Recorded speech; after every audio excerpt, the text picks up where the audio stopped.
मर गई। चलो चलो, अब जल्दी से बॉडी को ठिकाने लगाना होगा। तुम लोग ने अपना फोन तो नहीं लाया ना साथ में? अरे नहीं यार, नहीं लाए हैं। तुम लोग दोनों निकलो और काम खत्म होते ही वापस आ जाना जल्दी से।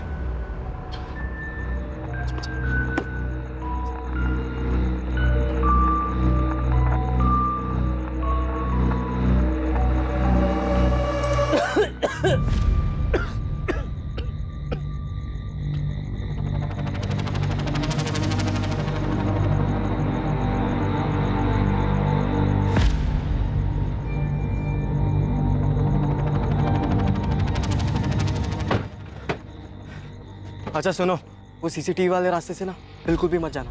हाँ पता है, जैसे डिसाइड हुआ वैसे जाएंगे। और सुन, ये फोन कार्तिक नगर तक ऑन रखना और उसके बाद स्विच ऑफ करके फेंक देना कहीं पर।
हो गया।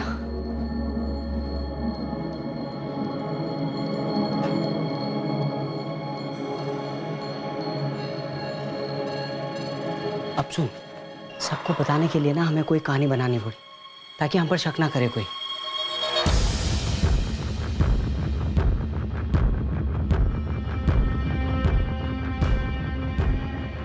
पराग, मूड बना मूड।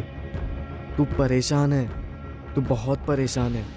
तू हर जगह ढूंढ आया है, तू ठीक से सोया भी नहीं है, तेरी लगी पड़ी है। सर कल रात 11:30 के आसपास अचानक माँ ने मुझसे कहा कि वो कहीं जा रही है। कहाँ जा रही? मैंने उनसे पूछा लेकिन उन्होंने मुझे जवाब नहीं दिया। वो कह रही थी कि कुछ काम है, तू सो जा। मैं सो गया सर। फिर अचानक 12:30 पौने के आसपास मेरी आँख खुली। मैंने देखा कि माँ अभी तक वापस नहीं लौटी थी, तो मैंने उन्हें फ़ोन करने की कोशिश की लेकिन उनका फ़ोन बंद आ रहा था। अगर गई हैं तो इतनी रात को कहाँ जा सकती? सर नहीं पता, पर माँ बहुत परेशान लग रही थी। क्यों क्यों परेशान थी? माँ कभी अपनी परेशानियों के बारे में मुझे बताती नहीं है। वो मुझे सिर्फ एक ही बात कहती है कि तू बस अपना पढ़ाई कर। तुम्हारे पास हाल फिलहाल की कोई फोटोग्राफ है तुम्हारी मम्मी की? मैं आपको फॉरवर्ड कर देता हूँ आपका नंबर। पराग, देखो तुम्हारी माँ एक अडल्ट है, थोड़ा टाइम देते हैं, हो सकता है कि वो खुद से वापस आ जाए। लेकिन सर पहले वो अचानक ऐसे कहीं पर भी नहीं गई है, वो भी इतनी रात गए। समझ रहा हूँ, लेकिन थोड़ा टाइम देते हैं। तुम घर जाओ और एक काम करो, अपने मोहल्ले वालों से पता करो, रिश्तेदारों में पता करो। सर मैंने सबसे पूछा, किसी को कुछ नहीं पता है। माँ की किसी से बात ही नहीं हुई थी इस बारे में। ठीक है, हम कुछ करते हैं। सर प्लीज थोड़ा जल्दी कीजिए।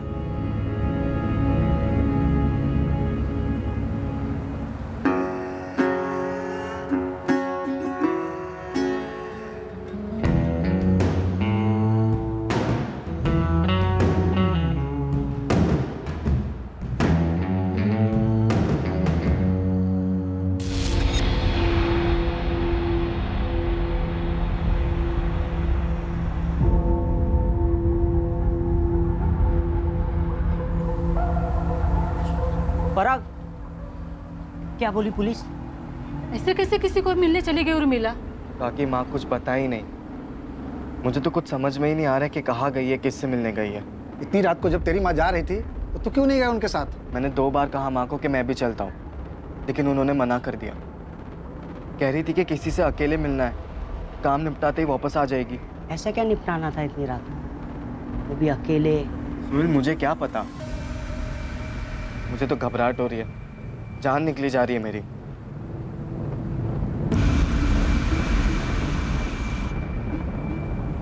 क्या बात है दिवाकर भाई, उर्मिला जी ने ठेला नहीं खोला आज? अरे भाई तुमने सुना नहीं, वो कल रात को ही कहीं चली गई है, अपने बेटे को भी कुछ बताया नहीं और उसके बाद से तो गायब हो गई।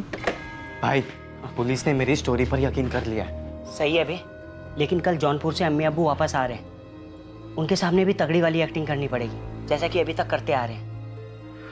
तूने जब फोन किया उन्हें तभी क्या बोले हो? बोले तो कुछ भी नहीं, लेकिन एकदम शॉक हो गए। ठीक है यार, बस पुलिस के सामने हम दोनों के बारे में कुछ उल्टा पुल्टा ना बोल दे वो। हाँ यार।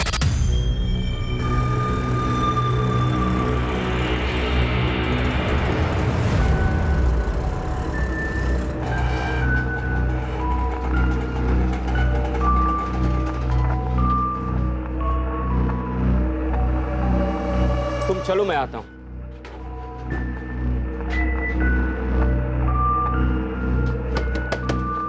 पराग, पराग, उर्मिला वापिस आई क्या? नहीं चाचा, माँ अभी तक नहीं लौटी है। मुझे तो बहुत डर लग रहा है, कुछ समझ में ही नहीं आ रहा। बस माँ जहाँ पर भी हो जल्दी से वापस आ जाए। पराग और मैं 4 चक्कर काट चुके हैं थाने के, पुलिस वाले कह रहे ढूंढेंगे ढूंढेंगे ढूंढेंगे, उसके आगे कुछ बोल ही नहीं रहे। लेकिन उर्मिला इतनी रात गए अकेले, कुछ सही नहीं लग रहा है मुझे।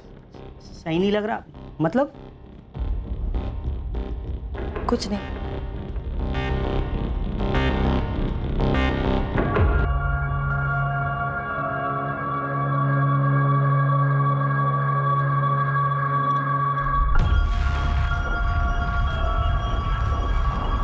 तूने ढंग की एक्टिंग की है ना पुलिस वालों के सामने? हाँ हाँ, किसी को कोई शक नहीं होगा। और अभी माँ का कॉल रिकॉर्ड और फोन लोकेशन निकालने वाले वो लोग। मैंने चेक किया, गाजियाबाद के किसी भी लोकल चैनल या अखबार में कोई खबर नहीं है किसी लावारिस लाश के बारे में। तुम लोग ने लाश को सही जगह पे ठिकाने लगाया है कि नहीं? मिल जाएगी ना पुलिस को, कभी मिली नहीं तो? नहीं मिली तो क्या, ऐसी मिसिंग रहेगी? अबे अगर लाश नहीं मिली ना तो हमारी ये सारी प्लानिंग गई खड्डे में, समझ ले। तो फिर लाश मिलेगी पुलिस वालों को, तू तू तू तू तू टेंशन मत ले। 2 युवक जिन्होंने पढ़ाई में मेहनत करके अपने फ्यूचर की सटीक प्लानिंग की थी, उन्हीं दोनों ने एक कत्ल की भी सटीक प्लानिंग की और उसे अंजाम भी दिया। अब वो उस प्लान के अगले पड़ाव को पार करने के इंतजार में थे, अपनी जिंदगी का अगला चैप्टर, अगला अध्याय लिखने को बेताब थे। पर इस बार प्लान उनकी परफेक्ट प्लानिंग के हिसाब से नहीं गया।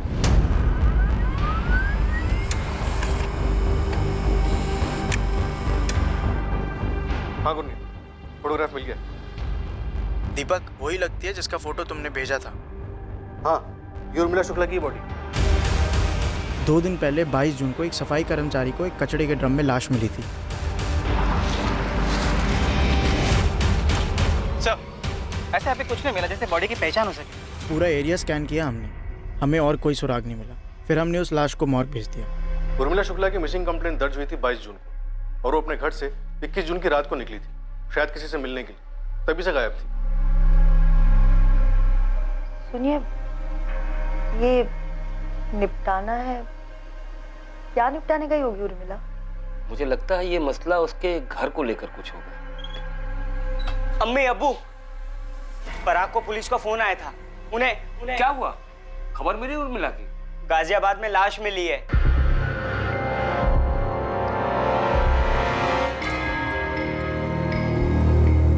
तुझे बिल्कुल रियल में टूटना है, समझा? आंसू आंसू निकाल भर भर के, लगना चाहिए तेरी माँ मरी है। माँ, तुझे बहुत जबरदस्त एक्टिंग करनी पड़ेगी दोस्त। हाँ कर लूँगा, और फिर जब वो पूछेंगे कि शक किस पर है तो ये भी बता दूंगा कि हमें किस पर शक है। हम कौन बे? तुझे शक है, तू ऐसा बोलेगा। देख, मुझे ना बेकार में बीच में मत घसी। अबे सोए, लेकिन हम दोनों एक साथ है ना। हाँ है, लेकिन हम बोलकर उन्हें क्यों लीड दे रहा है? और देख, नाम भी तब लेना जब वो पूछेंगे, खुद से कुछ भी मत बोलना, कुछ भी नहीं। चल अब जा, मैं भी जाता हूँ, अम्मी अब्बू को बताता हूँ लाश के बारे में। वैसे तेरा भाई भी ना टॉप की एक्टिंग कर लेता है। पराग, सो श्रुति ने तुझे डिच किया किसी और के लिए, तुझे छोड़कर चली गई किसी और के साथ। फील कर अंदर से, आंसू आने दे, गुस्सा दुख सब फीलिंग डाल दे एक साथ।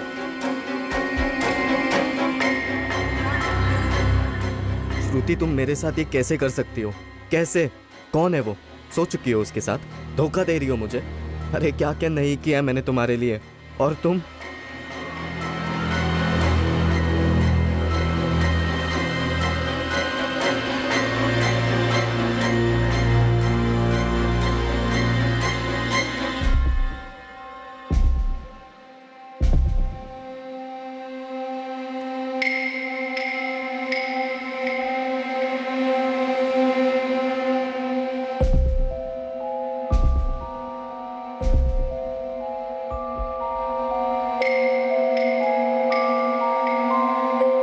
ये तुम्हारी माँ है ना पराग?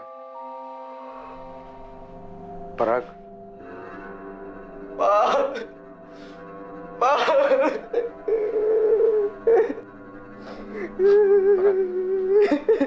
पराग,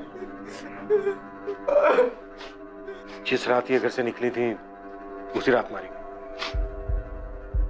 मौत गला घोटने से हुई है इंस्पेक्टर। लाश मिलने के तकरीबन 10 घंटे पहले। लाश 22 जून की सुबह 7:20 पे मिली थी गाजियाबाद के डंपिंग ग्राउंड से। तो 21 जून की रात 11:30 और 12:30 के बीच मर्डर हुआ होगा। Sexual assault? नहीं, लेकिन इंस्पेक्टर इस मर्डर में एक से ज्यादा लोग इन्वॉल्व होंगे। वो कैसे डॉक्टर? सर, किसने मारा मेरी माँ को? किसने मारा और क्यों मारा? पराग, संभालो अपने आप को। पराग, हमें तुमसे कुछ डिटेल्स लगेंगे। लेकिन उस रात माँ बाहर गई क्यों थी? क्यों गई थी माँ बाहर? क्यों माँ? पराग और सोहेल ने इन्वेस्टिगेशन को एक दिशा में भेजा था। पूरी प्लानिंग के साथ इस दिशा को तैयार किया गया था, सिर्फ पुलिस को गुमराह करने के लिए।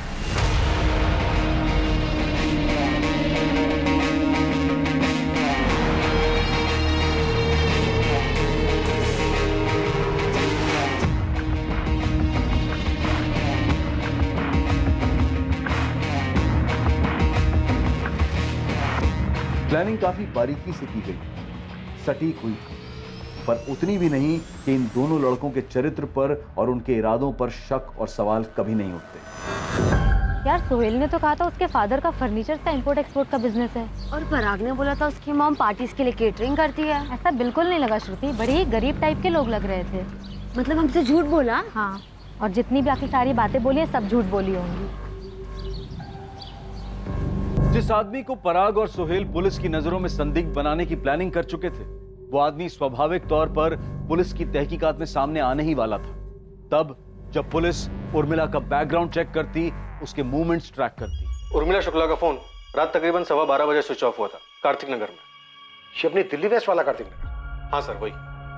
उर्मिला कार्तिक नगर में किससे मिलने गई होगी और क्यों? पराग, मेरे जौनपुर वाले चाचा सीरियस है। 21 तारीख की सुबह को मेरे अम्मी अब्बू वहाँ जा रहे हैं। 21 तारीख की रात को सही टाइम होगा। परफेक्ट टाइम होगा। तुम दोनों अपना अपना फ़ोन घर पर ही छोड़ कर आना। लकी, तू टैक्सी लाएगा तेरी, फिर तुम दोनों मेरे घर पर आ जाना। हम मिलकर उसे ख़त्म कर देंगे। फिर सोहेल में लाश को गाजियाबाद ले जाएंगे और वहाँ पे कहीं छोड़ देंगे। और जाते समय माँ का फ़ोन साथ में लेकर जाना। उसे कार्तिक नगर में स्विच ऑफ कर देना और वहीं कहीं आसपास में फेंक देना। लेकिन कार्तिक नगर ही क्यों? क्योंकि पुलिस कॉल रिकॉर्ड्स निकालेगी और लोकेशन रिपोर्ट्स भी निकालेगी। देखेगी कि फ़ोन कार्तिक नगर में स्विच ऑफ हुआ है तो वहीं पर ढूंढेगी। फ़ोन मिला तो ठीक, नहीं मिला तो भी ठीक, और उनका शक यही बना रहेगा कि कातिल कार्तिक नगर का। वहीं पर मिलेगा उन्हें उनका संदिग्ध। कार्तिक नगर? हाँ, कार्तिक नगर। तुम्हारी माँ कार्तिक नगर गई थी। पर क्यों सर? वहाँ किससे मिलना था उसे? ये हमसे बेहतर तुम बता सकते हो। सर, मैं कार्तिक नगर में किसी को भी नहीं जानता हूँ, और मुझे लगता है कि माँ भी वहाँ पे किसी को नहीं जानती होगी। मैंने कभी पहले माँ के मुँह से कार्तिक नगर का नाम भी नहीं सुना है। पर ये ओम प्रकाश शुक्ला कौन है? ओम प्रकाश शुक्ला? सर, वो साहब, हम लोगों को भी इसी ओम प्रकाश पे शक हो रहा है। अपने बेटे पराग और सप्लायर्स के अलावा उर्मिला की ओम प्रकाश के साथ पिछले महीने में काफी बातें होती रहती थी। या अल्लाह, इसी बात का डर था हमें। ये निपटाना है क्या निपटाने गई होगी उर्मिला? मुझे लगता है ये मसला उसके घर को लेकर कुछ होगा। घर का मसला? पर कैसे? कैसे मतलब? देखा नहीं तुमने? जब से ये ओम प्रकाश लौटा उर्मिला की जिंदगी में कैसा बखेड़ा खड़ा कर रहा है। ओम प्रकाश उर्मिला का शौहर है, पर सालों पहले उसे छोड़कर चला गया था। ये ओम प्रकाश कार्तिक नगर में ही रहता है। ओम प्रकाश शुक्ला सर, वो मेरा ऐसा बाप है जिसने ना कभी अपनी जिम्मेदारियां निभाई, ना कभी प्यार दिया। वो ऐसा पति है जिसने अपनी पत्नी को, मेरी माँ को छोड़ दिया, ठुकरा दिया सर। और वहीं पे मिलेगा उन्हें उनका संदिग्ध,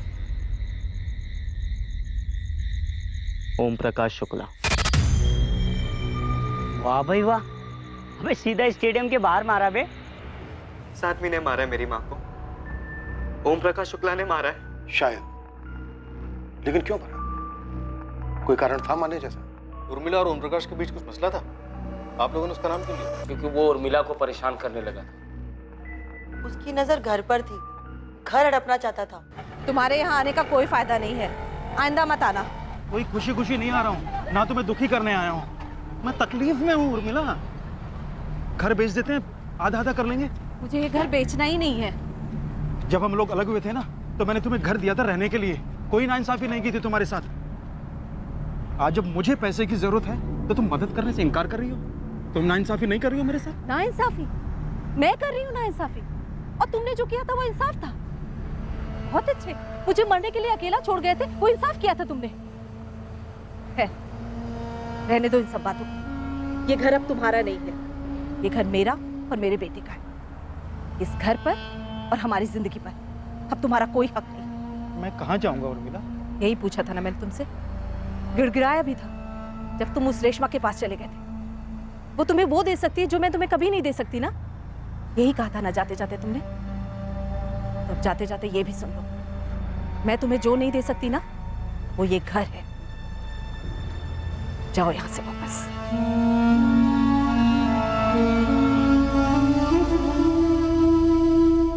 इतना सब सुनकर तुम पिघल रही हो उर्मिला, अपने पर टिकी रहो। पर बार बार फोन आ रहा है उसका इकबाल भाई।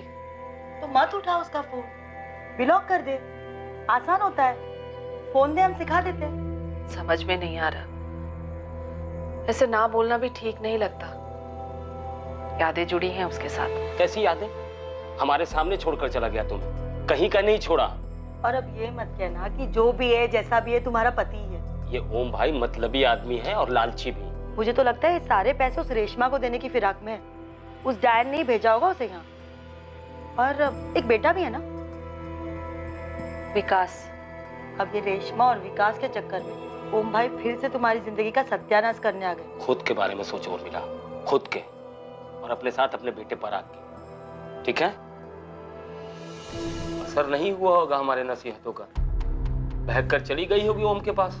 वैसे घर के कागजात ओम भाई के नाम पर थे।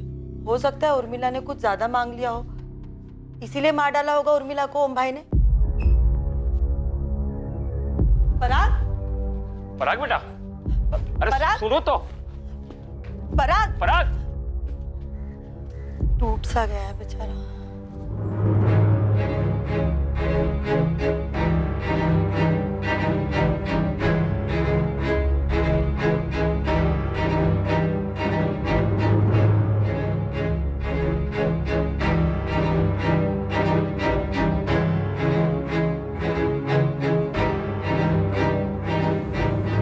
अरे भाई प्लान काम कर गया हमारा, मतलब छक्के पे छक्का। एक तूने सुना नहीं है, दीवारों के भी कान होते हैं।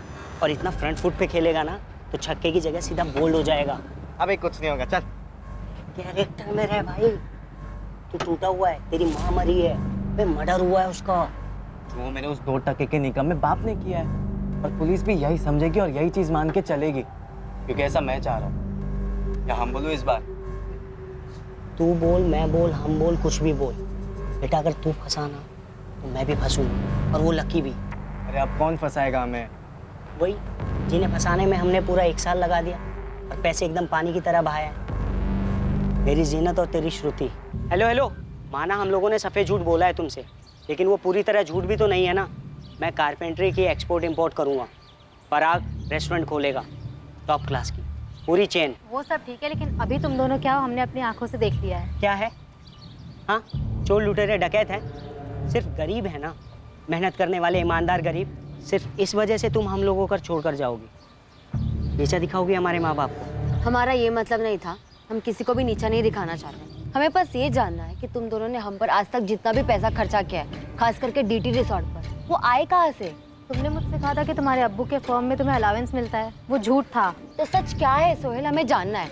मैं आज ही पराग से जाकर पूछूंगी। अरे रहम करो यार उस बेचारे पे, वो अपनी माँ के मौत के गम में वैसे ही चूर चूर है। वो सब हम समझ रहे हैं, इसलिए तुम दोनों से आज तक कुछ नहीं पूछा, पर अब हमें डाउट हो रहा है। डाउट हो रहा है? कैसा डाउट? यही कि तुम दोनों के पास जो पैसे आते थे वो गड़बड़ वाले पैसे थे, और हमें किसी भी तरह के गड़बड़ में इन्वॉल्व नहीं होना है, और खास करके तब जब पराग की मॉम का मर्डर हो चुका है। लेकिन उसका हम लोगों के रिलेशनशिप से क्या मतलब? सोहेल, रिलेशनशिप जो झूठ की नींव पर खड़ी हो वो रिलेशनशिप ही नहीं होती। अरे इतनी भी क्या चर्बी चढ़ गई है उन्हें? जब पैसे खर्च कर रहे थे तब तो कुछ नहीं बोले, अब अचानक से प्रॉब्लम कहाँ से आ गई? मेरे बाप की लौंडिया है ना। अबे माँ ने एफडी की है पूरे 2.5 लाख रुपए की, जो अब मेरे नाम पे होने वाली है। और वो दिवाकर है ना मेरे दुकान के बगल में चाय वाला, उसने बोला कि ठेला वो संभाल लेगा। अभी महीने के 10,000 रुपए देने को तैयार है वो। हालांकि जिंदगी अभी सेट होने वाली थी और इन्होंने नौटंकी शुरू कर दी। देख, मैं समझा तो देता, पर उन्होंने तेरे माँ की मर्डर की बात शुरू कर दी, तो मैंने कुछ ज़्यादा बोला नहीं। पर पराग, पुलिस हम पर शक करते करते जीनत और श्रुति के पास पहुंची, और उन दोनों ने हमारे खर्चे और हमारे झूठ के बारे में उल्टी कर दी, तो अपना वो चैप्टर खुलेगा जो आउट ऑफ सिलेबस हो चुका है। यार सोहेल डरा मत तू अभी प्लीज। मैं डर रहा हूँ तो तू क्यों नहीं डरेगा? और वैसे भी यहाँ सिर्फ यही प्रॉब्लम थोड़ी ना है। और क्या प्रॉब्लम है? लक्की बहुत दिमाग चाट रहा है वो आजकल मेरा।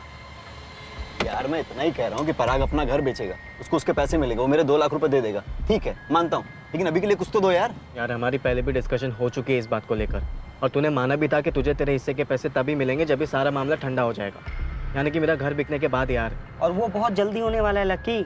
पुलिस उस ओम प्रकाश के पीछे हाथ धो के पड़ी हुई है भाई, हम किसी भी रडार में नहीं है दूर दूर तक। भाई महीने 2 महीने की बात है यार लकी। यार मैंने तुम लोग का साथ दिया, प्लान के आखिर तक तुम लोग के साथ में था, मेरी गाड़ी यूज हुई यार, जेब खर्च के लिए 20,000 तो दो, चलो 15,000 ही सही। अच्छा 15 नहीं, मैं तुझे पूरे 20,000 रुपए दूंगा, लेकिन अभी नहीं, 1 हफ्ते बाद। 1 हफ्ते में मेरी माँ की एफडीज मेरे नाम पे हो जाएगी भाई यार, तब तक थोड़ा शांति रख प्लीज। और लकी ये बात मत भूल कि हम एक साथ हैं, एक टीम में हैं।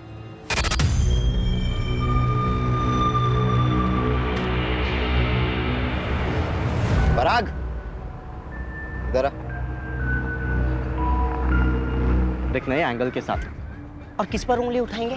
अच्छा सुन, तेरी माँ का किसी के साथ अफेयर उफेयर है क्या?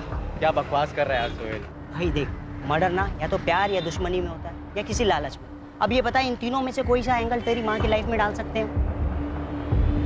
तेरे अम्मी अब्बू। मैंने बकवास की तो तू भी बकवास करे। अबे मेरे अम्मी अब्बू को बीच में मत घसीट भाई। घसीट नहीं रहा हूँ यार सोहेल, मैं उन्हें भी तेरी और मेरी जिंदगी से बाहर निकाल रहा हूँ, जैसा मैंने मेरी माँ को निकाला।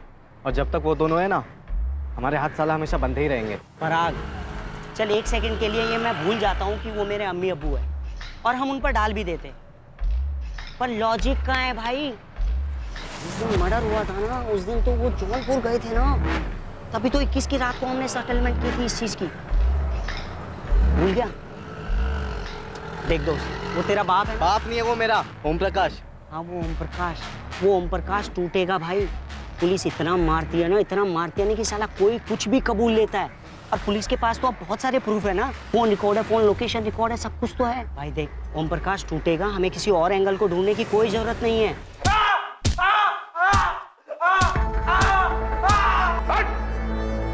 कौन ओम प्रकाश? कैसे मारा अपनी पत्नी उर्मिला को? बात तो सुनो साहब। वो थक के हार के कबूल करेगा ही करेगा। हाँ मैंने मारा साहब, मैंने मारा। क्यों मारा ये बोल? क्योंकि साहब वो ना घर नहीं बेच रही थी और नहीं मुझे पैसे दे रही। पॉजिटिव सोच, पॉजिटिव, नेगेटिव को दिमाग में आने ही मत दे। क्या बोल रहा है? हाँ बोल हाँ, वो भी एकदम कॉन्फिडेंस के साथ। देख दोस्त, इस मर्डर की स्क्रिप्ट हमने खुद लिखी है और सही लिखी है, और जैसा लिखा है वैसा वैसा हो रहा है, और आगे भी वैसा ही होगा। बस तू कॉन्फिडेंस के साथ रह, क्योंकि कॉन्फिडेंस ना बहुत कुछ होता है दोस्त। इन दोनों युवकों को पूरा भरोसा था, कॉन्फिडेंस था कि उनकी साजिश रंग लाई थी। वो ये मानकर चल रहे थे कि ओम प्रकाश शुक्ला उनके प्लान के हिसाब से कातिल साबित होगा, लेकिन इन दोनों के लिए एक नहीं बल्कि दो दो झटके इंतजार कर रहे थे। उनमें से एक ऐसा था जो पराग शुक्ला को तन मन और आत्मा की गहराई से झकझोर कर रख देने वाला था, और ये झटका उसके पहले अध्याय के पन्नों में छुपा रहा।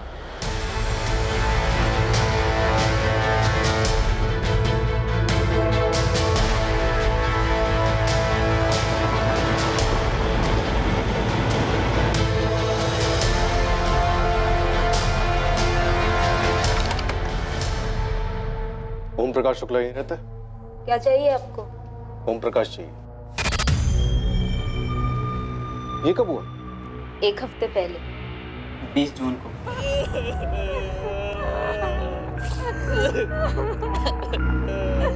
आप मेरे पापा को क्यों ढूंढ रहे हैं सर? तुम्हारे पापा की पहली पत्नी उर्मिला शुक्ला का 21 जून की रात को मर्डर हो गया। देखिए, हमारा इस सबसे कोई लेना देना नहीं, और मैं तो कभी उस उर्मिला से मिली तक नहीं। लेकिन ओम प्रकाश मिल रहा था, बात हो रही थी। ओम प्रकाश की डेथ कैसे हुई? कैंसर, 1 साल से था। इलाज के लिए पैसे नहीं थे हमारे पास। विकास के पापा ने कितनी मिन्नतें की थी उस उर्मिला से कि घर बेचकर आधे पैसे दे दे, लेकिन नहीं दिया उसने। 21 जून की रात को उर्मिला यहाँ आई थी? वो यहाँ क्यों आने लगी? और मैंने कहा ना कि मैं तो उस उर्मिला से कभी मिली तक नहीं। विकास, तुम मिले हो कभी उर्मिला से? नहीं। अपने सौतेले भाई पराग से कभी मिले हो? मेरा कोई भाई नहीं है। वो पराग या जो भी है, वो तो ओम प्रकाश का बेटा भी नहीं। बेटा भी नहीं है मतलब? नहीं है मतलब मुझे नहीं पता है या नहीं। अभी तो बोला नहीं है। देखिए, जब मैंने ओम प्रकाश से शादी की थी, उसने मुझे कहा था कि उसकी एक पत्नी थी जिसे उसने छोड़ दिया। कोई बेटे बेटे की बात नहीं हुई थी कभी। अगर 20 जून को ही मर गया था ओम प्रकाश, तो वो हमारा सस्पेक्ट नहीं हो सकता। हाँ सर, लेकिन मेन बात यह है कि उर्मिला कार्तिक नगर क्यों आई थी और किससे मिलने वाली?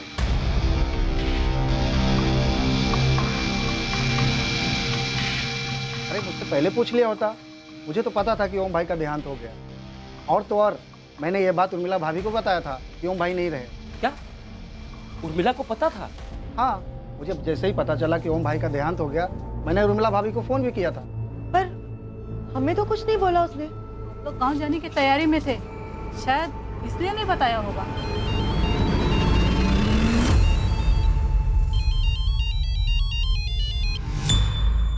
हेलो इकबाल, ये जो पराग है, क्या ये ओम प्रकाश का बेटा नहीं है? ये सच है कि पराग ओम का बेटा नहीं है, लेकिन ये बात हमसे किसने बताई नहीं? पराग ने भी नहीं बताया। बहुत कुछ छुपाया जा रहा है हमसे। अब छुपाया तो नहीं साहब, लेकिन ये बात मायने नहीं रखती, इसलिए जहन में नहीं आई। क्या बात मायने रखती है, क्या बात मायने नहीं रखती है, ये हम तय करेंगे। पराग के बाप का नाम क्या है इकबाल? उर्मिला का कोई पहला पति भी था? जी, पूरा मोहल्ला जानता है इस सच्चाई को, लेकिन कभी किसी ने पराग को बताया नहीं, और शायद उसे भी नहीं मालूम है। बाप का नाम बोलो इकबाल। वो उर्मिला जब पराग 4-5 महीने का था तो उसे घर ले आई। 4-5 महीने का था मतलब? ये पराग उर्मिला का बेटा भी नहीं है? जी नहीं, उर्मिला उसे घर ले आई और कहा कि ये उसका बेटा है, उसकी जान है। उर्मिला, ये बच्चा किसका है? इसकी माँ इस नन्ही से जान को नदी में फेंकने जा रही थी इकबाल भाई। लेकिन ये बच्चा तेरे पास कैसे आया उर्मिला? और कोई माँ अपने बच्चे को इस तरह नदी में कैसे फेंक सकती है? सच बोल उर्मिला। सच यही है, भगवान ने इसे मेरी गोद में डाला है, मुझे जीने का एक मकसद दिया है। दरअसल हमें मालूम नहीं था साहब कि उस सुबह उर्मिला अपनी जान देने गई थी।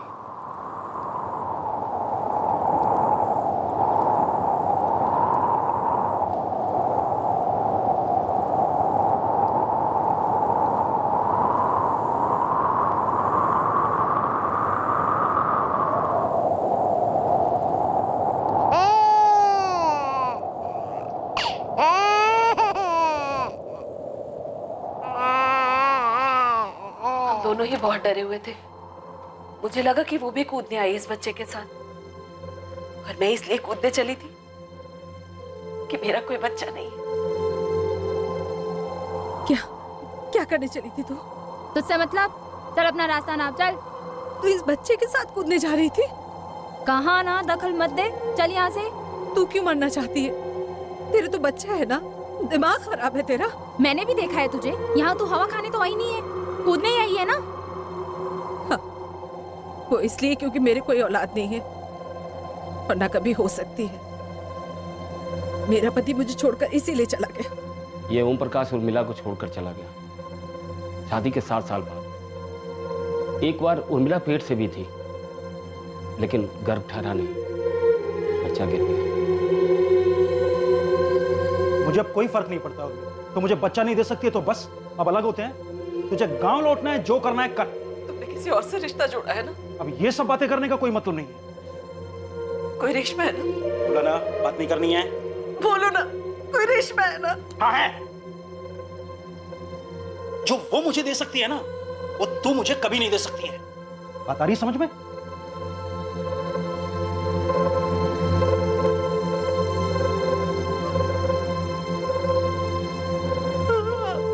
पर वो औरत खुद नहीं कूदने वाली थी, बल्कि इस मासूम को नदी में फेंकने आई थी। क्या?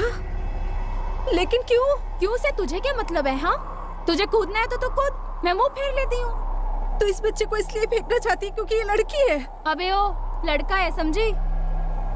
कितना प्यारा है ये, क्यों मारना चाहती हो इसे? क्योंकि मुझे नहीं रखना है इस मुसीबत को। क्या करूंगी मैं इसका? बाप कौन है इसका? एक ग्राहक था, कहता था मुझसे प्यार करता है, शादी करेगा मुझसे साला। डाल के चला गया इसको मेरे पेट में। जब मैंने बोला कि मैं पेट से हूँ, शादी कर लेते हैं, तो हाना हाना करने लगा और फिर अचानक गायब हो गया। 4 महीने हो गए इस मुसीबत को। इसकी वजह से ना कुछ धंधा कर पा रही हूँ, ना कुछ और। पर इसमें इस मासूम की क्या गलती है? इसे क्यों मारना चाहती हो तुम? चल अब भाषण मत दे, समझी? अगर इतना ही तरस आ रहा है ना इस मासूम पे, तो ले, ये ले, तू रख तो इसे। और सुन, मुझे ढूंढने की कोशिश बिल्कुल मत करना, और पुलिस के पास तो जाना ही मत, क्योंकि मिलूंगी नहीं मैं।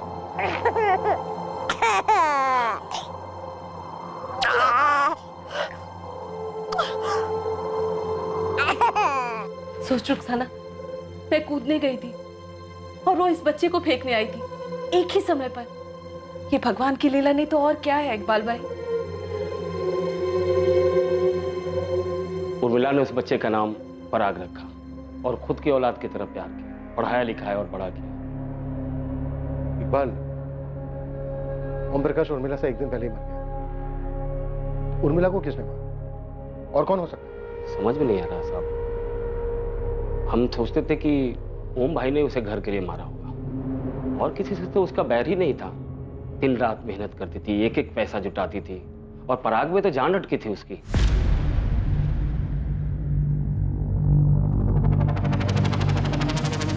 पराग को अपनी ही जिंदगी के पहले अध्याय की पूरी सच्चाई इतने सालों बाद पता चली थी। अब तक बिना किसी अफसोस या दोषी भावना के जुर्म के रास्ते पर चला था पराग, और अब वही पराग पछतावे के भंवर में डूबने लगा था।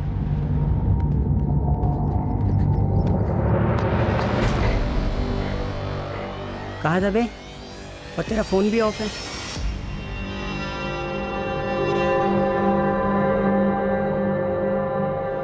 मैं समझ सकता हूँ यार, तेरी लगी पड़ी है जानकर की। तुझे पहले से पता था सोहेल? नहीं यार, मुझे भी आज ही पता चला है। ये क्या कर दिया यार मैंने, क्या कर दिया मैंने? भाई घोड़ा दब चुका है, गोली फायर हो चुकी है, अब कुछ नहीं हो सकता। वो मैं दरअसल ये बताने आया था कि मोहल्ले में पुलिस आई थी, तेरे घर भी आई थी, ढूंढ रही थी तुझे, कुछ बात करना है तुझसे। यार वो लक्की मानुस की बात ना एकदम सच निकली, साला ओम प्रकाश वाला एंगल बना ही नहीं। लेकिन कोई बात नहीं, चल छोड़, तुझे ना अब डट के सामना करना है, एक नया चैप्टर खोलना होगा। सुन रहा है ना पराग? बेचारे पराग को हमें ही संभालना होगा। एक तो माँ को खोना, उसके बाद इस खबर का सदमा। हाँ, बेचारे के साथ कुछ ज्यादा ही बुरा हुआ, लेकिन रुखसाना, उर्मिला को किसी ने मार डाला। वो कार्तिक नगर क्यों गई होगी? कहीं वो दूसरी औरत रेशमा और उसका बेटा, उन्होंने तो कुछ नहीं किया होगा।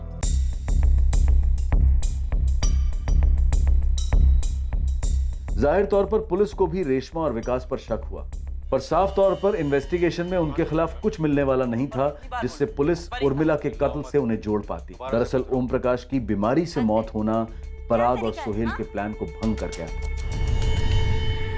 पराग, हमने रेशमा और उसके बेटे विकास को काफी भगा दिया, लेकिन इस बात की पूरी संभावना है कि तुम्हारी माँ के कातिल नहीं।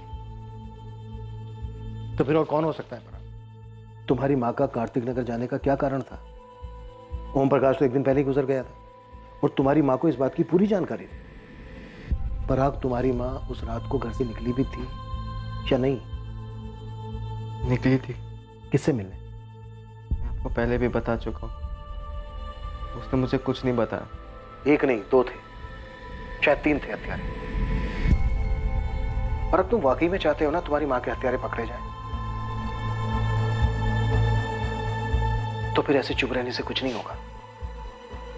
तुम्हारी माँ अपने पति ओम प्रकाश के अलावा किसी बाहर वाले के साथ टच में नहीं थे। इकबाल और रुखसाना हो नहीं सकते क्योंकि वो दिल्ली में ही नहीं थे। तो फिर और कौन हो सकता है? मुझे नहीं मालूम सर। इतने सालों का मेरा तजुर्बा और इस केस की हकीकत यही कहती है कि उस दिन तुम्हारी माँ कार्तिक नगर गई नहीं, लेकिन हाँ, तुम्हारी माँ का फोन जरूर कार्तिक नगर गया था। मेरा मतलब फोन को कार्तिक नगर भेजा गया था हमें गुमराह करने के लिए। उसके बाद तुम्हारी माँ की लाश को गाजियाबाद फेंक दिया गया ताकि हमें लगे कि ओम प्रकाश ने तुम्हारी माँ का कत्ल किया है। उसके बाद लाश को ठिकाने लगा दिया। कातिल 2 या 3 जितने भी थे जिन्होंने ये साजिश रची, इतना पक्का है कि उन्हें इस बात का पता नहीं था कि ओम प्रकाश एक दिन पहले ही गुजर गया। इकबाल और रुखसाना हो नहीं सकता, क्योंकि अगर वो होते तो उनके कॉल रिकॉर्ड्स में कम से कम एक कॉल तो होता, लेकिन ऐसा कोई कॉल नहीं है। तो क्या इतनी रात को तुम्हारी मां अचानक खुद से उठ के कार्तिक नगर चली गई? पराग, कुछ गड़बड़ नहीं लग रही तुम्हें इस समय?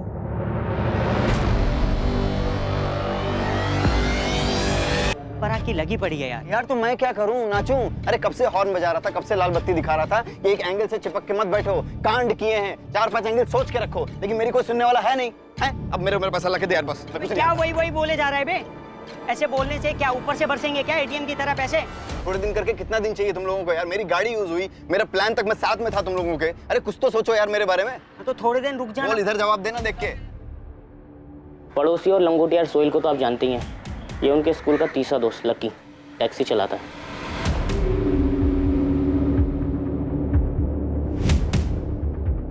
पराग सुन, अपने मोहल्ले के शरद काका है ना, उन पर डाल देते इल्जाम। हाँ, उर्मिला आंटी की बात भी होती थी उनसे बहुत। तू बोलेगा कि अफेयर था, और तू पुलिस को पहले ये बोलेगा कि तुमने पहले इसलिए नहीं बताया ये बात क्योंकि तू नहीं चाहता था कि माँ के मरने की बाद उनकी बदनामी हो। नहीं भाई नहीं, कंधे नहीं गिराते हैं। पुलिस वालों की नज़र बहुत तिखी होती है भाई, वो एकदम पहचान लेंगे तेरी बॉडी लैंग्वेज। और तेरी बॉडी लैंग्वेज अभी चीख चीख कर ये बोल रही है कि मैं हूँ कातिल, मैंने मारा अपनी माँ को, लटका दो मुझे। पराग, अगर तू गया ना तो मैं भी गया, और वो लकी भी। हिम्मत से काम ले, हिम्मत से काम ले। जो हो गया सो हो गया, वो नहीं बदला जा सकता। अब अपनी जिंदगी जीनी है आगे। काफ़ी टेंशन लग रही थी दोनों के बीच में, ज़रूर कुछ पकाया था इन्होंने। ये सोहेल की गर्लफ्रेंड जीनत और पराग की गर्लफ्रेंड श्रुति मर्डर से पहले काफ़ी फेमस थे कॉलेज में। मर्डर के बाद ब्रेकअप समझो। मुद्दा पराग की माँ के मर्डर का है। ये उर्मिला गली नहीं होगी, कार्तिक नगर पहुंची नहीं होगी, सब प्लानिंग है। सही गणित लगाया साहब, शायद यही नतीजा सही है।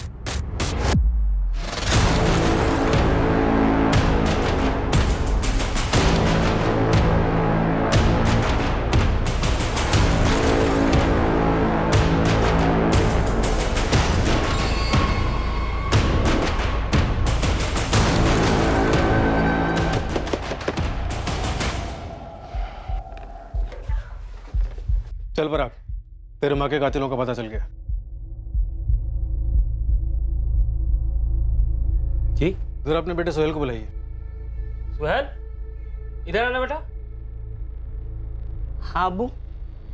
सोहेल, पराग के माँ के कातिलों का पता चल गया।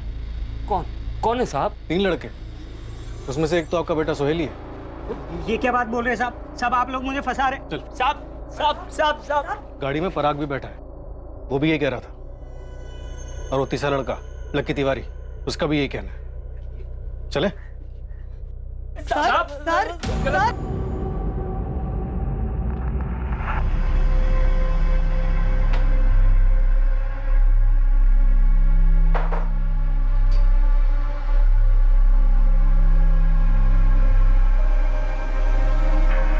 चल चल चल चल, सीधा खड़ा रहे। लेकिन ये सब कुछ बता दिया भरपूर कुटाई के बाद। अब तुम दोनों ये डिसाइड कर लो कि ऐसे ही बताना है या फिर तुम दोनों को भी कुटाई चाहिए। मेरी माँ का मर्डर मैंने किया। क्यों? वो घर बेच के सारा पैसा उस ओम प्रकाश को देना चाहती थी। वही बेटा है ना जिसे अब तक संभाला मैंने, बड़ा किया। तू भी वही माँ है ना जो मुझे बोलती थी कि मेरा बाप एक बहुत भला और नेक इंसान है जो चल बसा। तू ही सोचना, झूठ बोलना और छुपाना किससे सीखा है मैंने? सोच। पराग, पराग, एक बात कान खोलकर सुन ले। मैं ये घर बेचकर आधे नहीं पूरे पैसे ओम प्रकाश को दे रही हूँ ताकि उसके इलाज में काम तो आए, और तुझे एक पैसा नहीं दूंगी। और तब तक नहीं दूंगी जब तक तू नहीं बताएगा कि तू और सोहेल करते क्या हो। इतना तो पता है मुझे कि तुम दोनों बहुत गलत कर रहे हो। अरे बदल गए हो तुम पराग। माँ हूं तुम्हारी, दिखता है मुझे। बोलो क्या करते हो तुम दोनों? आखिरी मौका दे रही हूँ, सच सच बताओ इतने पैसे कहां से आए, वरना मैं पुलिस में जाऊंगी।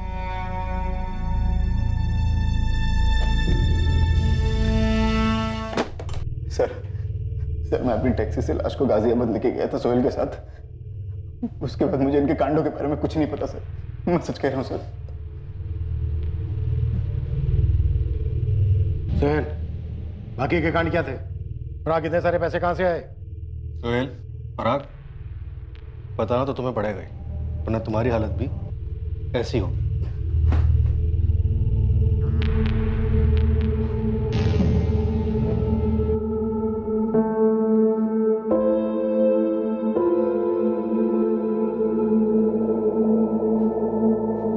शांति,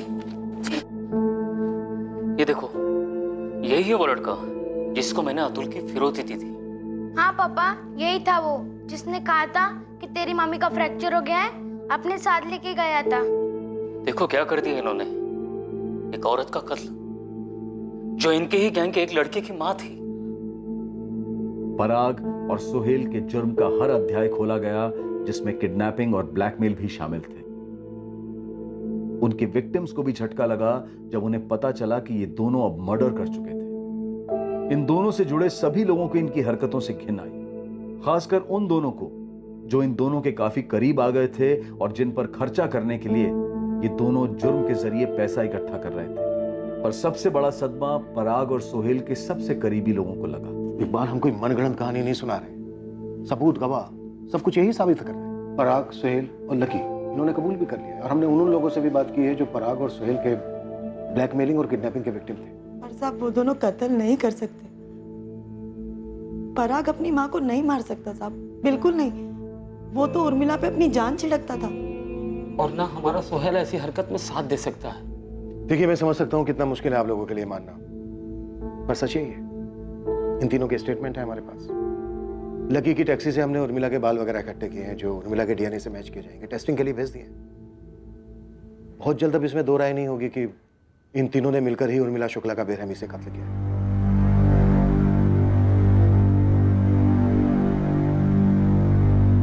जुर्म के सफर का ये आखिरी अध्याय कभी बदलता नहीं। जुर्म की राह पर चलने के पहले के सारे चैप्टर्स बदले जा सकते थे, अलग स्याही से लिखे जा सकते थे, लेकिन एक बार गुमराह होकर उन्होंने अपना रुख ही बदल दिया तो बस सड़क ही एक तरफा हो गई और जुर्म के पहले अध्याय ने ही आखिरी अध्याय को लिख दिया।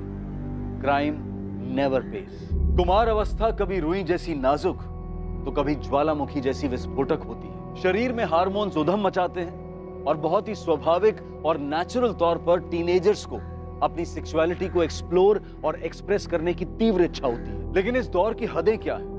वो कौन सा कदम लेने से पहले रुकना है जिससे खुद को और दूसरों को नुकसान और तकलीफ हो सकती है? इसे समझाना और टीनेजर्स को गाइड करना ये हम पेरेंट्स का दायित्व है, ड्यूटी है। वरना एक गलत कदम टीनेजर में सही और गलत को समझने की शक्ति को कमजोर कर सकता है। पराग शुक्ला, सुहेल कुरैशी और लकी तिवारी, इन तीनों को पराग की मां उर्मिला शुक्ला के कत्ल के इल्जाम में गिरफ्तार किया गया। बिना किसी गिल्ट के बिंदास जुर्म करते चले पराग को अब गहरा एहसास है, पछतावा है कि उसने एक ऐसी मां को मार डाला जिसने उसे मौत के मुंह से छीनकर अपनी पूरी जिंदगी से सींचा था। अब मैं अनूप सोनी आपसे विदा लेता हूं, फिर मुलाकात होगी।